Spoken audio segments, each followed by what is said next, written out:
Okay, you have entered the black dimension. I am Kev. And today, myself, Donnie, and Roger are here to do the review for the animated feature Justice League Dark Apocalypse War. Okay, guys, what's up? I just Man, want to start everything's off by great, saying, feeling good. I just want to Yes, start off by yes, saying, this movie made me shed a tear. This was greatness personified. yes, definitely a lot to digest here in watching this film. Yes. And let's put special emphasis on the operative term here, dark. This film is very dark. And Dark it's, than a mofo. yes. And let me start off by saying that it is not for children. It's not for children at all. Please do not watch this with your child. Unless, of course, they're desensitized, but we don't want to take that chance. There may be some in that movie they've never seen before, but that's all I'm gonna say about that. I won't be watching it with my kid. But anyway, first thing, first reaction after you watch this film. My first Um, reaction, it was good, and it went in a direction I just didn't expect it to go in. I felt like this movie was better than the Justice League live action. mm, yes, I felt like this was probably one of the best DC films, animated or live action. That's at least that's what I thought. And it's not like DC hasn't made really quality material in the past. It's just that we haven't really seen it delivered in the theaters yet. Only about two or three films in that whole entire universe. But this right here, the animated features, Donnie, me and you were talking about this, and you said did the if they did the DC extended movie universe like they did these animated features, then Marvel wouldn't stand a chance. And Oh my yeah, comment, yeah, and my comment after that is, well, you know what? I think they still got somewhat of a chance here. you know, yeah, because if whoever was in charge of putting together the animated universe and the direction that they went, had they had the patience and the due diligence to follow behind that man in the actual live action, Um, yeah, Marvel could not stand a chance. There's absolutely no way in hell Marvel could stand a chance. not at all. That's saying a lot. That's saying a lot. Y'all been a little aggressive. That Yeah. is that is saying a lot. But one thing that I feel like that could make the DC extended movie universe better if they go a little darker. Like, I mean, they tried to go in the direction of dark, but they just went in the direction of gloomy. Dark means that there is a phenomenal story present. And that's what I like about films like this. The story was excellent. It was heavy. It was emotional. It made you care about characters you wouldn't normally care about. It's like I felt a deep sympathy for Superman, and I usually don't feel that sympathy for Superman because he's usually the guy that can do everything. I don't even see why the Justice League. I mean, Superman even needs the Justice League as powerful as he is. But boy, I mean, like everybody caught it in this one in some way, shape, or form. Everyone was affected. So what was what did you take from the first 10 minutes of the movie? Did you expect the movie to go the direction it was gonna go within the first 10 minutes? Because it completely blew my mind. I mean, like I'm not one that is like I don't like death porn. Like I don't if it's death and they just killing off characters. I mean that's kind of cheap. But this was death with a great story to it. I mean, no, I did not. It from initially watching it, I did not know it was going to go in that direction. Like. Mm. When I saw that within the first 10 minutes. So for those who know, we're gonna be breaking down a lot of spoilers. So if you haven't seen it, pause, turn your YouTube off, go watch the movie, come back, listen to us because it's gonna get real graphic in terms of what's going on. So spoiler warning, just for you to know. But when they had the meeting and Lex Luthor was there, And I said, they got all hands on deck. Oh, it's finna go down. What's finna happen? It's finna go down. Are they gonna go and it's gonna be a movie of an hour and 30 minutes of fight? It never dawned to me that in the next 3 minutes I would be seeing a cutscene saying 2 years later and parademons flying over the U.S. or over the world, should I say? Yeah, the parademons were basically the police. They just showed up, just beat on folks, and then just whatever. It's like this is our house now. And most of the human population was destroyed. It's just like it went from all hands on deck to 2 years later, Constantine and Etrigan is in the bar, and walk Superman and Raven asking for help. So when I first saw the scene, I was like, "What the hell happened? How did it go?"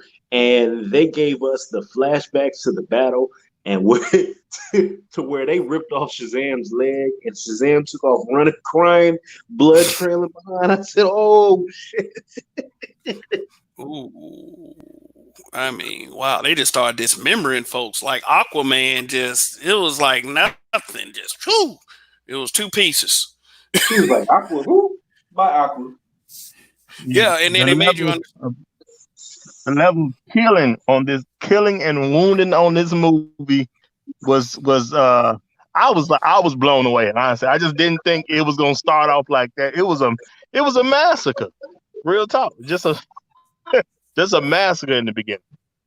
Okay, and for anyone watching this film that needs to fill in blanks, how did Darkseid get inside Cyborg's skull to see the entire plan?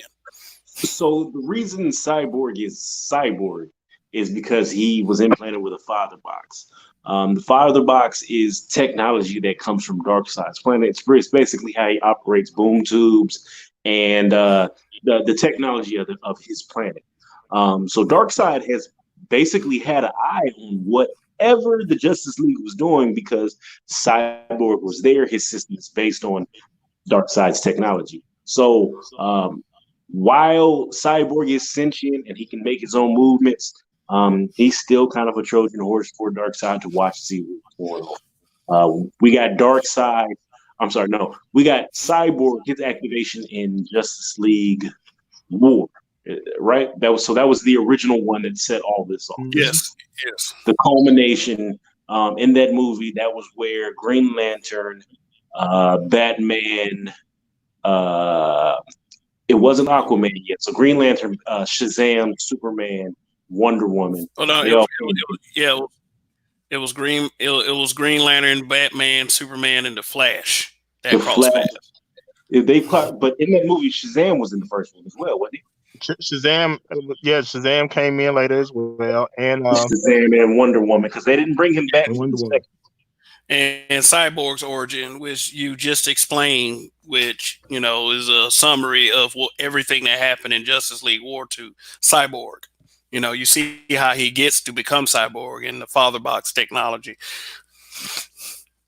Yeah, he's a part of their system at the end of the day. So I would have to assume that either they couldn't really see what he was seeing because maybe they were out of range. But once they came by Earth, even if they couldn't see up until that point, they probably could see everything he was seeing at that point in time. So, even if you said, well, it was too far away, they didn't know. Well, as soon as they got, because they did actually come to the edge of our solar system, and that probably was close enough for them to pick up on anything they needed to. Okay. And okay. Another key component in the fact that the battle was such a massacre were the special parademons.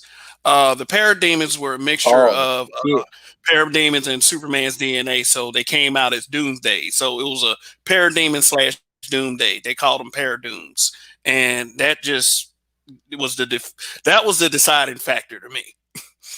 So listen, this is what killed me. They introduced a lot of new characters in there. So they had Superboy Prime, right? Yep.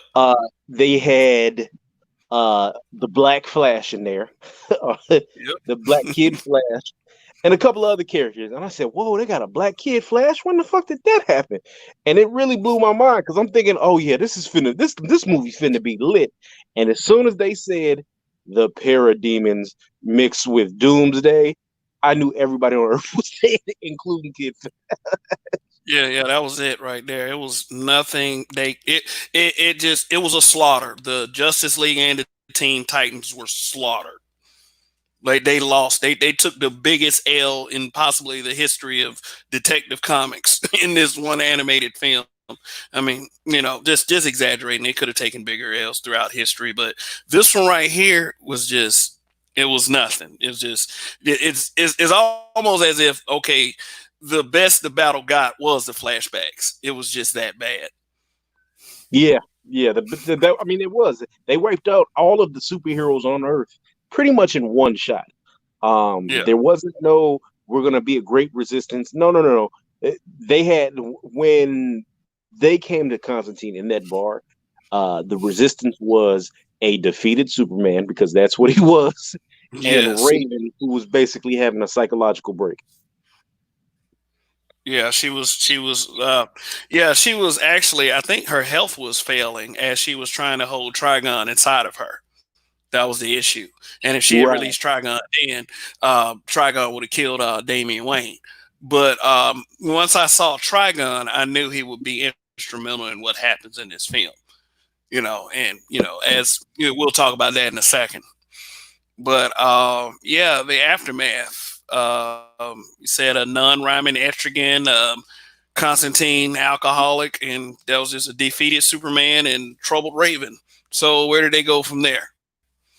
So the next scene, let's see. The next scene they had to locate, right? So they were looking for a locator spell, and that was why they popped up on Constantine. The reason Raven couldn't do it was something due to her powers failing because of her father's presence in her stone.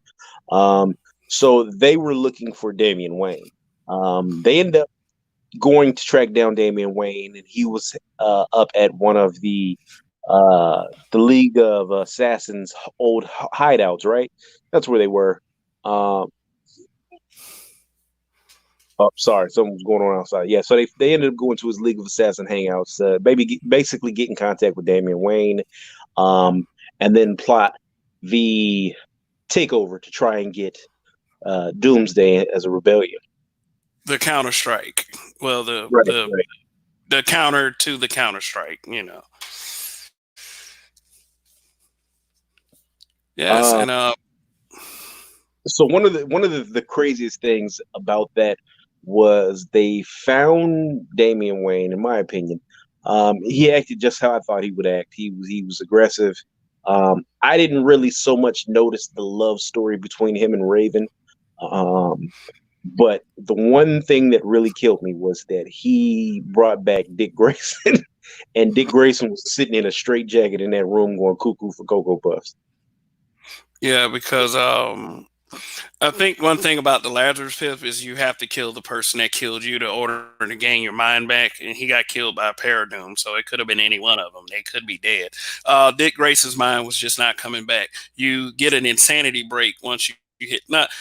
If you die and you go to the Lazarus Pit, that they explained it in the DC Arrowverse. They did it with a character, but Damian Wayne blaming Superman for everything that happened. So let me ask y'all this: was it Superman's fault everything happened?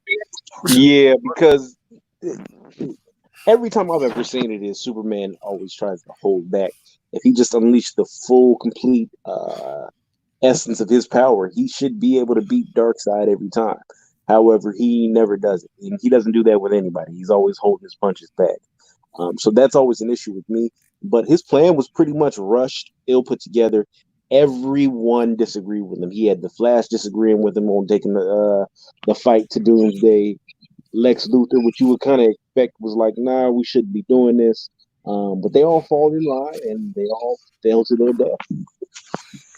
Lex Luthor could seem like kind of a Jesse Eisenberg type the way he was acting. I mean, was he much harder in other films? Yeah, but I'm not gonna. Go ahead. No, I'm just gonna say I don't think it's all Superman's fault because at the end of the day, Darkseid showed up. Darkseid was gonna handle some business regardless. Now, could they have put a better plan together? Sure. Because Superman have not been rushing so much? Sure. But at the end of the day, Darkseid didn't come to play with nobody. So something was gonna happen.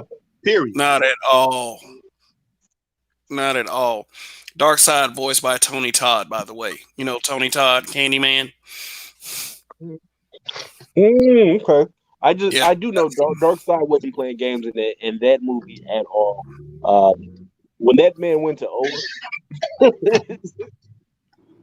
that man went to Owen and had everybody laid out on the floor. Mm.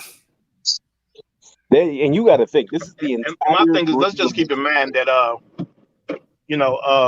Darkseid had a window to their plan, no matter what plan they came up with. It was not gonna work. Gotta keep that in mind.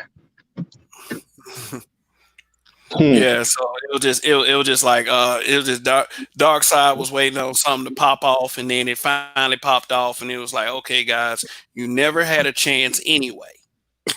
Period. Point blank, end of discussion. You never had a chance, and they were treated like they never had a chance once they showed up, and it was sad, sad, sad. Yes, it was very interesting to me. It was very interesting to me that they even set the movie up with the fact that the Justice League never had a shot. That was interesting in itself, because you just never would think that they finna come together, all hands on deck, yet they ain't got to win it.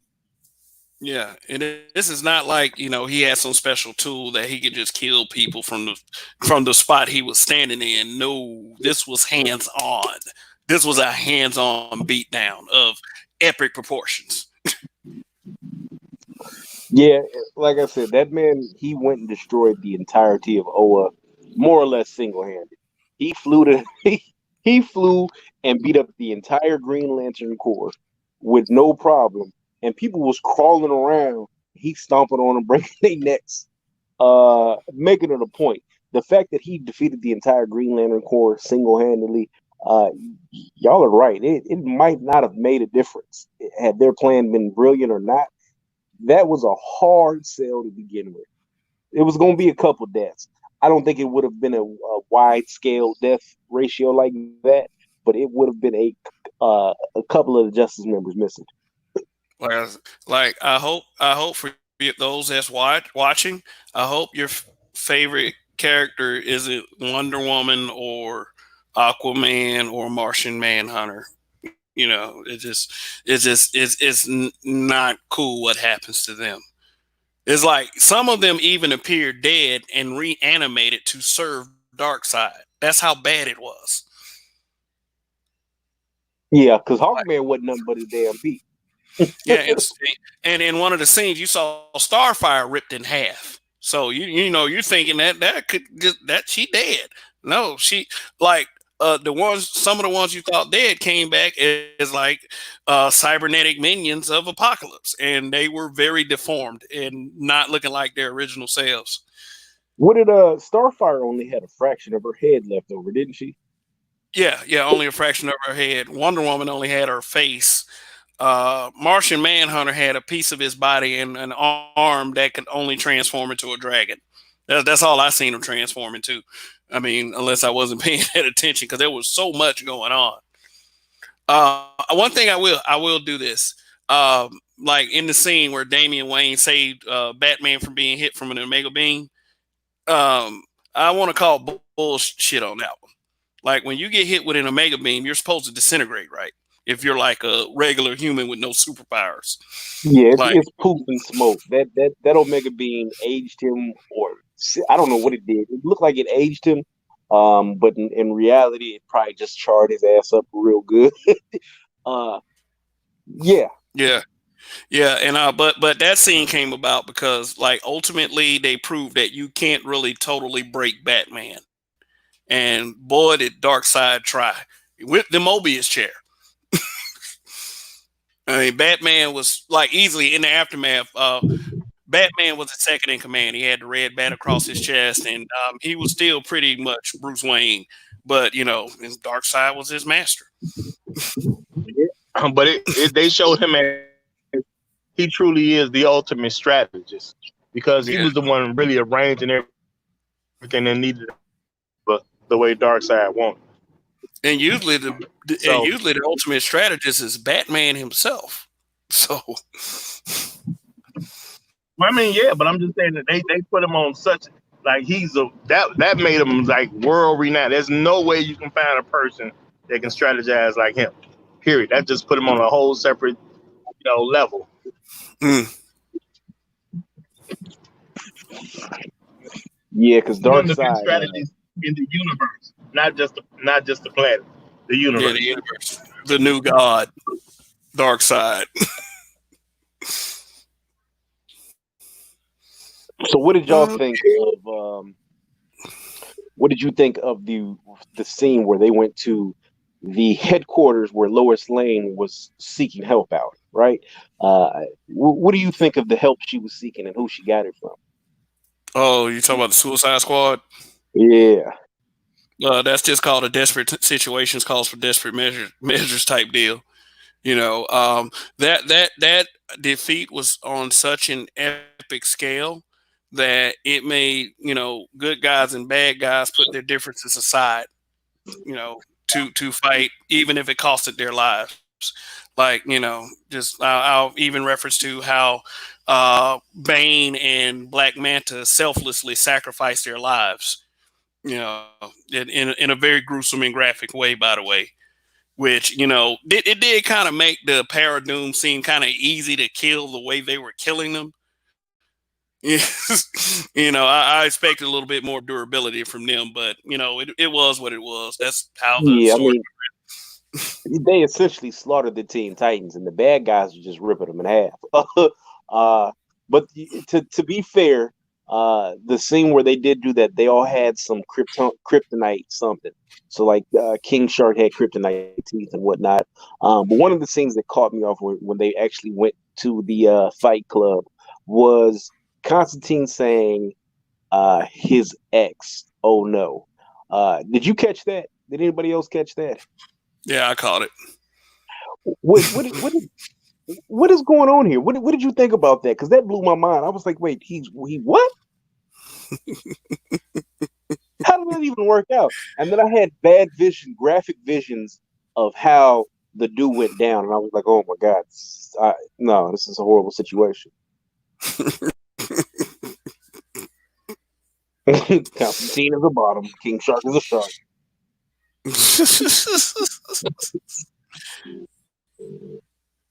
What? That was King Shark he was talking about? Yeah, King Shark did the Oh, winking. oh man. So No, I mean, well, in that case, I said, didn't catch it. yeah, she pointed to Harley Quinn, and she was like, "You crazy Harley Quinn." And he was like, "No." And King Shark over there in the corner winking. I said, "Oh hell no!"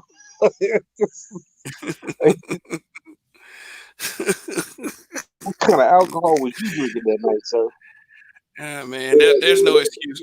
There's basically no excuse for that. I mean, there's no getting that drunk. Not at all.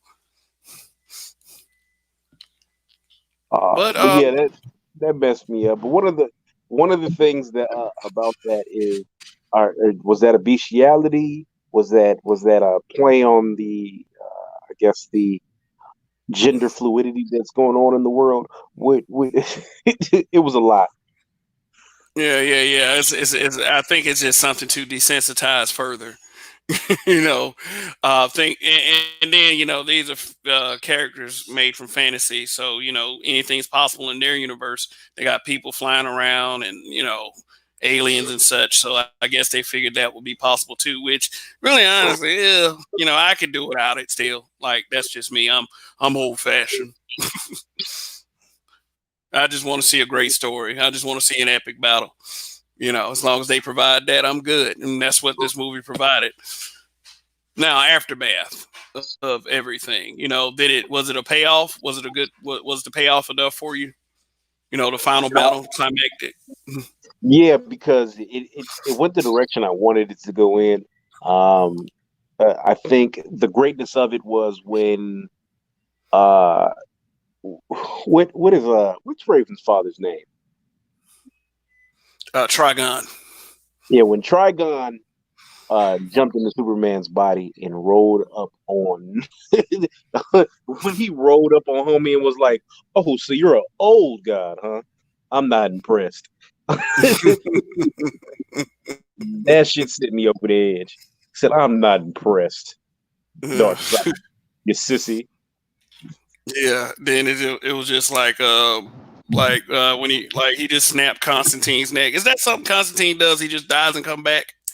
No, so well, yeah, yes and no. So depends on the iteration, but Constantine has made multiple deals with the devil, and he somehow outsmarts the devil, and ends up going to like there's one situation where Constantine sells his soul to the devil. So the devil has his due, but Constantine does some kind of act. It gets him out of the cell that he made to the devil, so his soul starts to go to heaven. So rather than Constantine going to heaven, the devil's like, hell no, nah, I'm gonna bring you back to life. Poof, and brings him back to life. There's several instances where little slick like stuff like that happens, but in this particular circumstance, I think Zatanna did something to bring him back to life from beyond. So I'm not quite sure. Oh, okay. Yeah. He pulled I some thought I heard. strings, so you know. Yeah, yeah. I thought I heard them say something about Zatanna put something in Constantine's mind to make him uh, run away from the danger. He was trying to run toward, Yeah.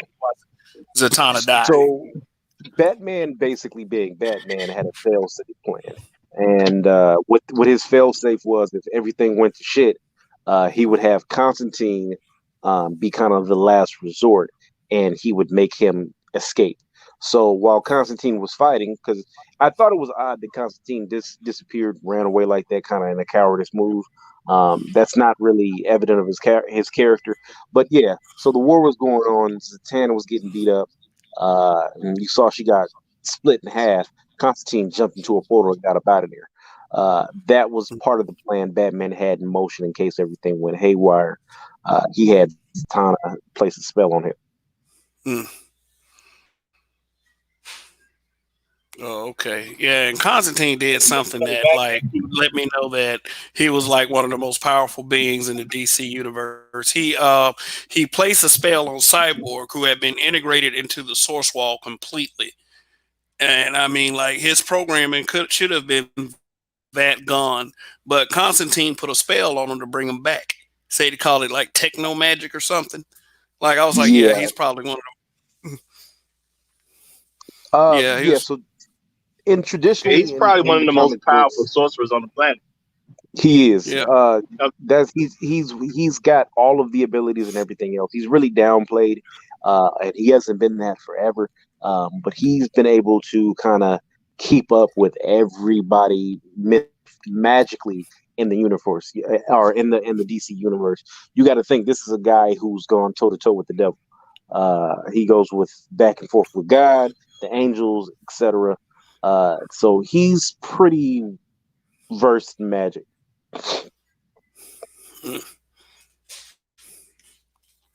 Well, I appreciated the fact that Lois Lane got killed. That was What? good. In my opinion. You said, finally, I'm tired of this motherfucker coming ahead of No, I mean they made it where it was real stakes involved. I mean, Lois never dies really. You know what I'm saying? Lois gonna get saved. But when you see that Lois Lane get killed, it's just a movie to let you know anybody can get it. That's Well, all. you remember Anybody can get Superman 2, Lois Lane died, and what'd he do? Superman went out and flew the planet backwards. it. Exactly. Just anything to keep her alive. So the fact that they actually showed that Lois caught it, that because I mean you never really expect Lois Lane to die. No one expects that. So I thought it was a good way to throw people off. You know what I mean? And you see that Superman lived, yet Lois died. That's very different. Yeah, but Trigon possessing Superman was like I would say that was a cool and definite way to get the liquid kryptonite out of his body so he can get his powers back. Yeah, it did kill me that he got his full suit back, but I'm a brush past that. Uh, And so yeah, that was because that's what I expected from Constantine. I expected them to That was pop in on magic. That was Constantine magic. and them to say, "Hey, listen, Constantine, Superman's got a kryptonite tattoo. Can you remove this?" Constantine be like, "Yeah, I got a scale. I got a spell for that." And poof, all the shit come out. But no, they use him for a locator spell, and I feel like this is completely within the realm of Constantine's abilities, right? But we got to have a movie that did make the movie for me. And I felt like it was a great scene. What did you guys think of Trigon selflessly sacrificing himself for his daughter? I don't think that Trigon selflessly did anything. I think that he was just happy. Uh, yeah, he was grateful that his daughter freed him, and but I interpreted the gift as being able to fight Darkseid. I it Exactly. was in a sense him being able to fight Darkseid, but if you remember when they set off the warp or the portal, he grabbed Darkseid and pulled him into the portal. He didn't have to go into that portal. He could have fought Darkseid and dipped up out of there. No. He wanted to Mm. rule Darkseid. Remember that was his thing. I'm gonna rule you. So the gift was being able to rule Darkseid and all his minions. So the para what they call them for this movie, the Parademons and paradooms. the Yeah, Paradooms. yeah. So that was his reward, being able to rule Darkseid and his minions, which he was very Hmm. confident he was gonna be able to do. Yeah, but the destruction of Apokolips, like yeah, that it came with a heavy price. Now aftermath, everybody's back in front of the former Teen Titans headquarters, and then when I was sitting up there looking at that, they're victorious this time, but their lives are not gonna get any better at all. That they're too much damage. I mean, you saw Queen Mirror, with her hand in her face, and what's left of it, and they just sitting up there. They still looking all sad. So it was nothing left to do but what? But Reset the universe. go ahead and reverse Flashpoint. Flashpoint. It was like Flash wasn't gonna do it at first, but Constantine just made him realize, look, guy, whatever happens is gonna be much better than this. That's and once Flash realized that he was correct, he went ahead and just did it, and that's how the movie ended. I guess you'll see in the next film what happened after the Flashpoint, but it was so bad. What happened so bad was so bad they had to hit the reset button. It was no other way.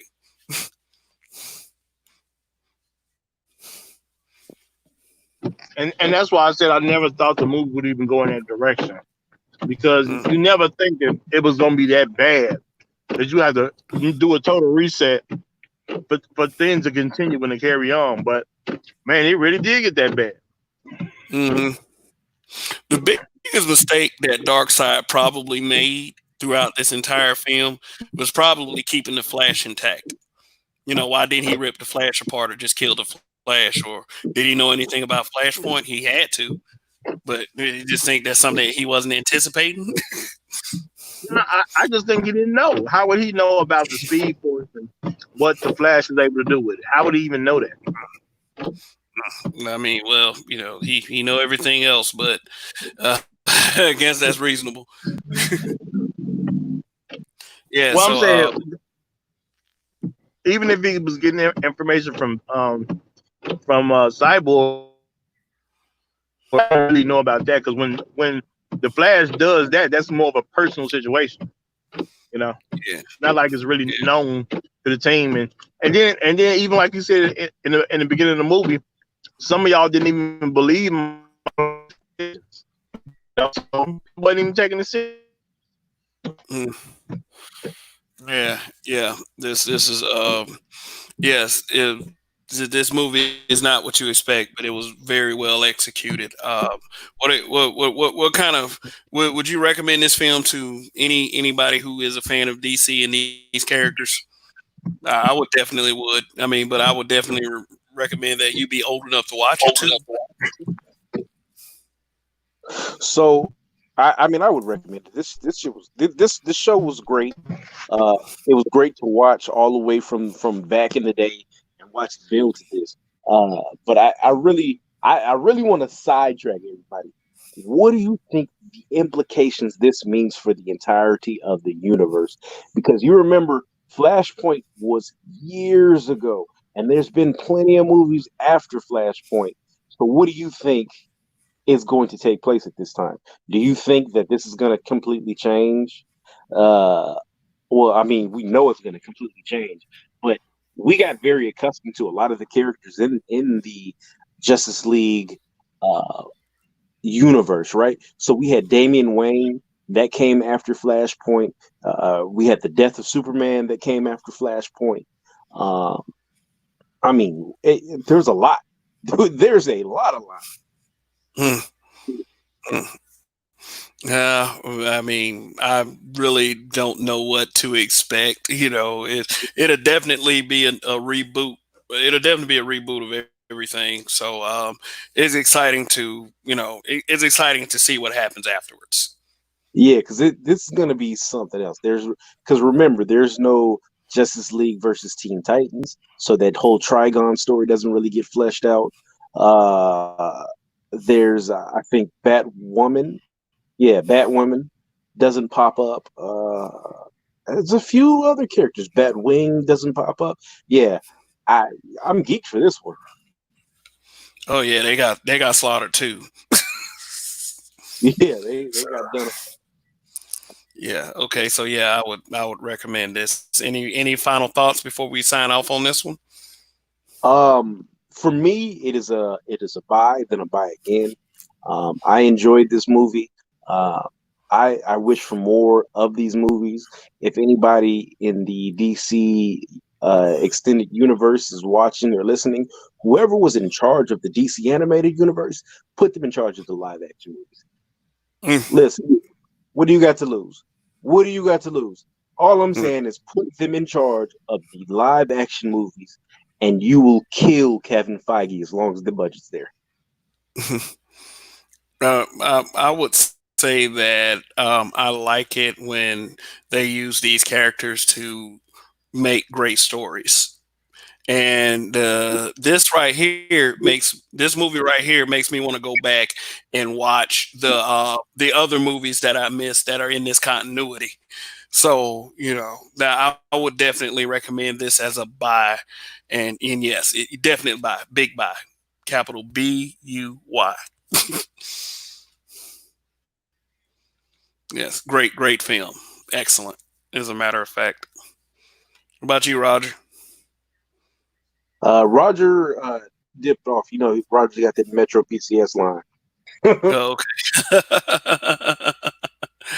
Yeah, but he, sound, but for those of you who wants Roger's thoughts, you can go back and watch this broadcast again, and it'll pretty much sum up how he feels.